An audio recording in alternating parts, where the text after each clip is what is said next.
Lok Sabha assembly నియోజకవర్గాల ఇన్ఛార్జీల 4వ జాబితాను వైఎస్ఆర్సీపీ విడుదల చేసింది. ఒక లోక్సభ 8 అసెంబ్లీ నియోజకవర్గాలకు చెందిన మార్పుల వివరాలను మంత్రి బొత్స సత్యనారాయణ సీఎం క్యాంపు కార్యాలయం వద్ద వెల్లడించారు. వీటిలో ఒక్క కనిగిరి మినహా మిగిలినవన్నీ ఎస్సీ నియోజకవర్గాలు. ఈ నియోజకవర్గాల సమన్వయకర్తల మార్పుల చేర్పులపై కసరత్తు పేరుతో సీఎం జగన్ ఆయా నియోజకవర్గాల నేతల్ని పిలిచి మాట్లాడుతున్నప్పటికీ అత్యధిక శాతం ముందుగా తాను నిర్ణయించిన వారి పేర్లను మాత్రమే ఖరారు చేస్తున్నారు.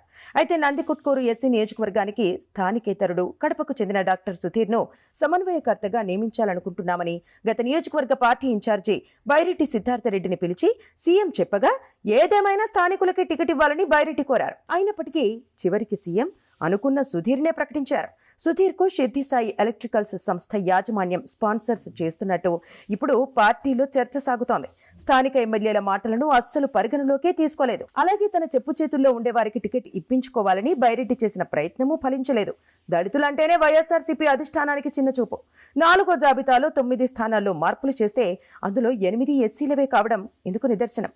అందులోనూ 4 ఎస్సీ 1 బీసీ ఎమ్మెల్యేలను పూర్తిగా పక్కన పెట్టేశారు.